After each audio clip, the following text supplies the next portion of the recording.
¿Es justificable tener un dictador como Kagame en Ruanda, aunque no eso signifique haber mejorado el país económicamente? No lo sé. Ruanda es uno de los desafíos morales, políticos, sociales, económicos, intelectuales que estoy tratando de abordar.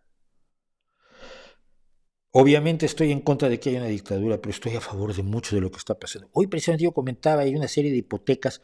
Yo sigo el Rwanda Times en Twitter.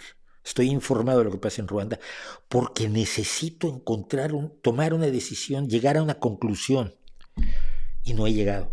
Hoy en el Rwanda Times, y lo tuiteé hoy mismo, decía yo, hay una empresa que está ofreciendo hipotecas ventajosas a ruandeses que quieran volver, ruandeses que han emigrado, que igual pueden haber emigrado a Berlín, que pueden haber emigrado a otros países africanos, da igual, hipotecas ventajosas para que puedan comprarse su casa en Ruanda.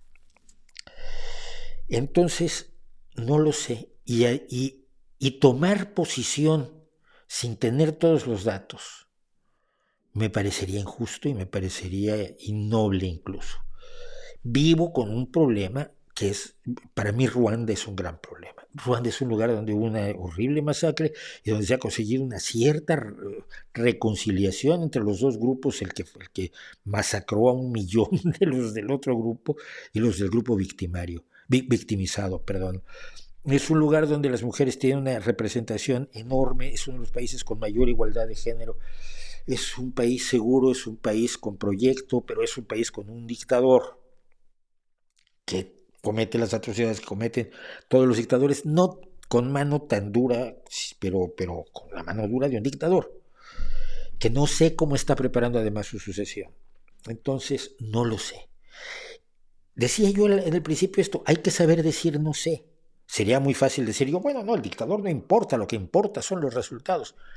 Pero tampoco estoy de acuerdo con eso. O bien podría yo decir, no, no, lo que hay que hacer es quitar al dictador aunque Ruanda vuelva a quedar al nivel de Sudán del Sur. Tampoco, tampoco. ¿Cómo manejas una contradicción tan profunda como la que nos está planteando Ruanda con su existencia cotidiana? Y cada vez que se mete uno más en Ruanda y cada vez que ve uno fotos de Kigali, de la capital, o proyectos agrícolas en las zonas rurales de Ruanda, la cabeza se mueve a gran velocidad y todos tus conceptos y tus prejuicios y tus posiciones políticas se reajustan, se reacomodan y se quedan diciendo, ¿qué? ¿Qué vas a decir de Ruanda finalmente? Y no lo sé.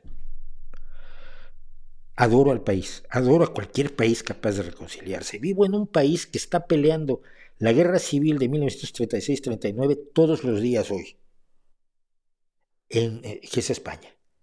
Y es horrible. Tanto izquierda como derecha, su referente es la guerra civil. Y dices, es que han pasado tantos años. No, no, no, pero es que siguen peleándola. En un país como México, en el que la conquista 1521-1821, la conquista del virreinato 1521-1821, la intervención francesa 3 añitos, 4 fueron, de mediados del siglo XIX, siguen normando todo el discurso oficial. Y tienes a Ruanda, un país que hace 25 años, 26, 27 fue en el 95, tuvo una de las peores masacres de la historia de la humanidad por odio étnico de un grupo étnico contra otro grupo étnico, grupos que convivían y de pronto empezaron a matar a sus propios vecinos, impulsados entre otras cosas por la gloriosa Iglesia Católica. Fueron días de horror que dejaron al mundo absolutamente consternado hace 27 años. Y ver ese país hoy y su intento de reconciliación de los victimarios y las víctimas para construir un país juntos, eso que no han podido hacer México, que no ha podido hacer España. Qué difícil es, qué difícil es el tema de Ruanda, ¿eh? Así que Ya sé que no sirvo de mucho cuando cuento las cosas así porque no estoy llegando a donde les gustaría, quizás a quienes me preguntan que llegara yo, no, la realidad es esta y la verdad es esta. No, no sé, no tengo idea. Sufro a Ruanda, es increíble, porque es un país además que jamás he pisado, ¿no? ¿Será posible que exista un dictador bueno? A ver, un dictador bueno sería como un rey bueno, ¿no? Sí lo he sabido.